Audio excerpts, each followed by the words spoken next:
Everyone, welcome back to the channel. It is a rainy Monday night here where I'm living, and I want to talk about Dylan Harper, number 2 pick to the Spurs. I thought he was a stud, would be the number 1 prospect on the board in half of the drafts in the last 5-6 years, and he's been really cool in the preseason. So wanted to break his game down, and I really appreciated all the support on the breakdown so far. Let me know who you want to see and what you're excited about in the season.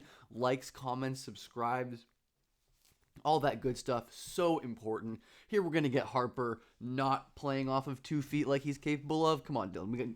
Did you playing off 2 feet? I know he can lower his shoulder into Mathurin and decel and get that little lefty floater in, but Harper's much more effective drawing fouls and staying on balance to finish if he's playing off of 2 feet. We're already seeing Harper on these dribble handoff pistol actions where we have pin down into handoff with Luke Kornet, who I love, very high on Luke Kornet.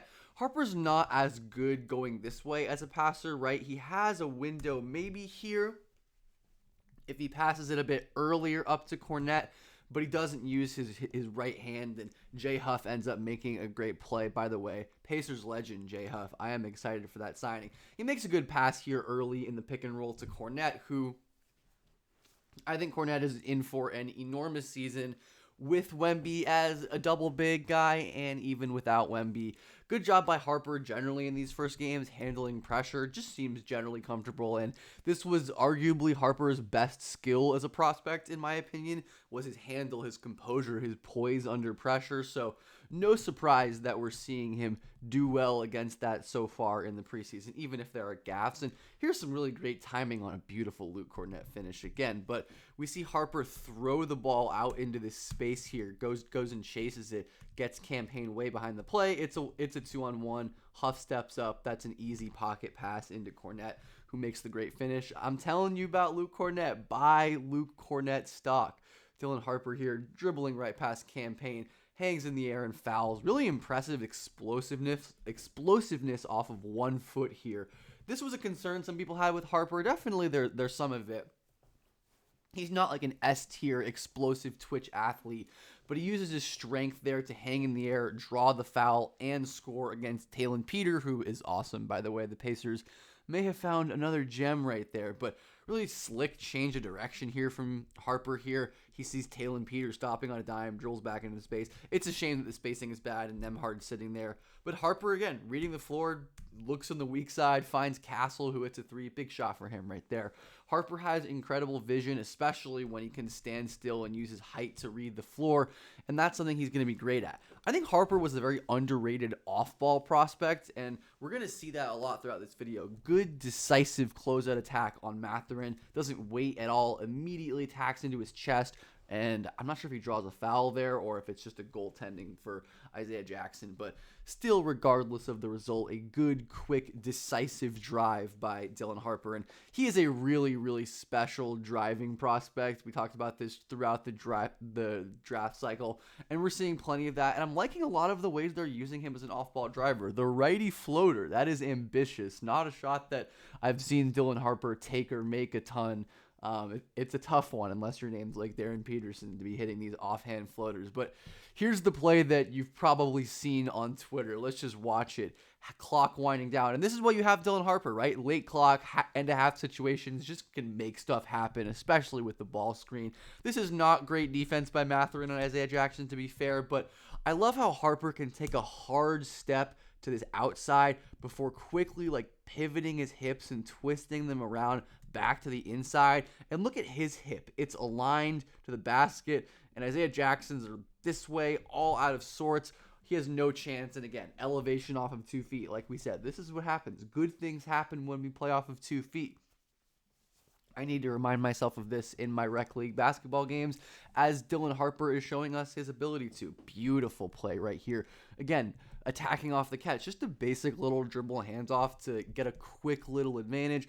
Harper hops, puts his shoulder into Peter. He's so strong and powerful, and I think as he gets older, he's just going to be an absolute tank and a foul-drawing machine on these downhill drives. Or at least that's one path to upside, and Harper was a very good spot-up shooter at Rutgers. He wasn't super efficient off the dribble, but he was, up above 35, 36%, I believe, off the catch, and that's something I'm confident in, and man, that's a really impressive right-handed pass.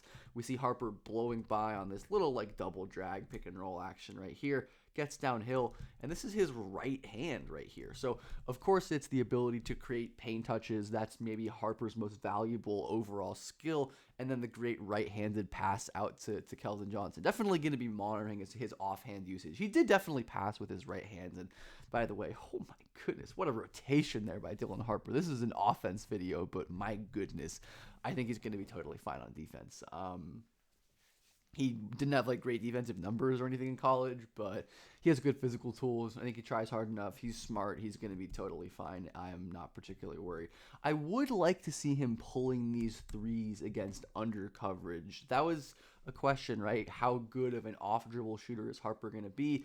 And I feel like he needs to be a pretty good one to reach his ceiling. He was a very inefficient pull-up mid-range shooter. The pull-up efficiency is so hard to really bank on and track. A nice pass out right there. But I don't love this decision when Kornet was pretty wide open in the middle right here. I don't think that was the correct read, even though Vassell ends up making good on it and getting out on the break. Another steal here from Dylan Harper, getting out in transition. Yeah, I think he's going to be totally fine on defense. And again, he's playing next to Victor Wembanyama, so he has an easier time than basically anyone on any team ever again. Another play where I kind of wish Harper would even like look at the rim. You can see or look at the rim to shoot. He's just immediately staring to drive, going into the paint, and he ends up kicking out for an assist here again.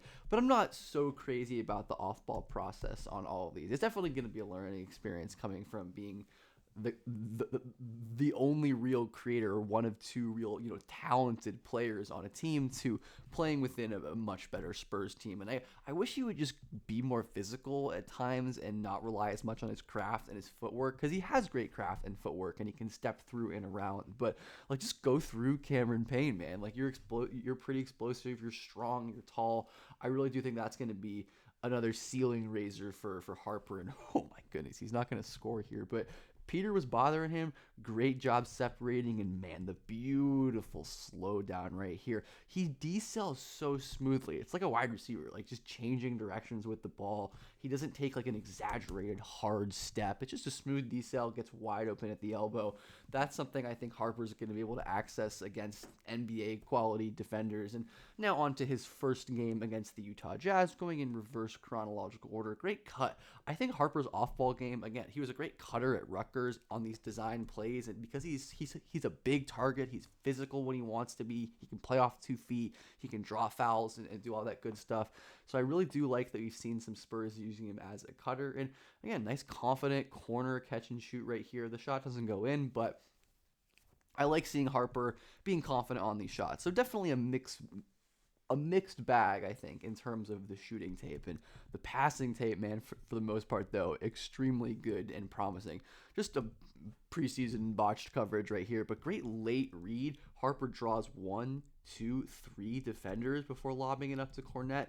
Like, he probably could have maybe passed it earlier, but you have Keldon coming and clearing the lane right here. So he's waiting for the play to develop. Great patience, and of course he has the ball handling skill to get downhill and to hold his handle deep into the paint. Man, like, I cannot wait to see the Spurs with these high double ball screen actions with spacing in the corners. Just let Harper pick a side, hesitation, go to work, get downhill, finish with the inside hand. Like, he is so dangerous working in open space, and I'm very excited to see the kind of stuff the Spurs cook up for him. I hope they do well in terms of using him. I think there's some good stuff in the preseason from what I've seen.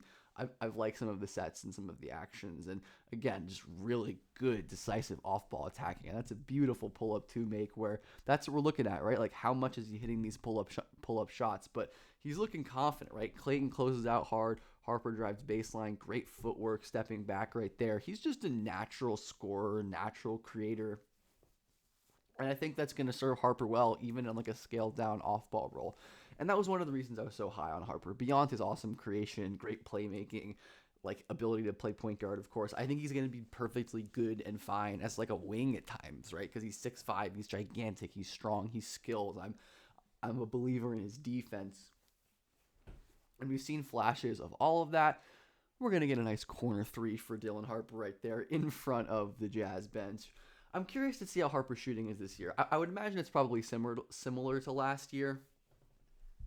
where the pull-up shooting is a bit of a struggle, but he's better on catch and shoots. And it's probably better for like the long-term health of his game, right? To just kind of catch and shoot right here. Ace Bailey's giving him a decent amount of space. Harper could pull up right here, but he settles for a tougher step back, but a shot he's probably more comfortable with, especially because Ace is closing at his left side. Harper's going to his right hand here, and maybe he wasn't as comfortable, but some stuff to iron out as an off-ball player for sure. And this is, of course, preseason, as we always say. We take all of these with large grains of salt. Another great paint touch kick out from Dylan Harper. We're going to see lots of these. It is a preseason analysis. This is mostly for fun and, just to kind of get our first looks at these guys in the NBA that we spent so much time scouting in high school and college and all of this good stuff. So let me know what you think of Dylan Harper so far in the preseason, what you're thinking of the rookie class, and who you're excited to watch. But if you made it this far, again, please like, comment, subscribe. All that stuff is super helpful. Share the video with your friends, and let me know what kind of content you want in the future. I really appreciate everyone, and have a good day or night.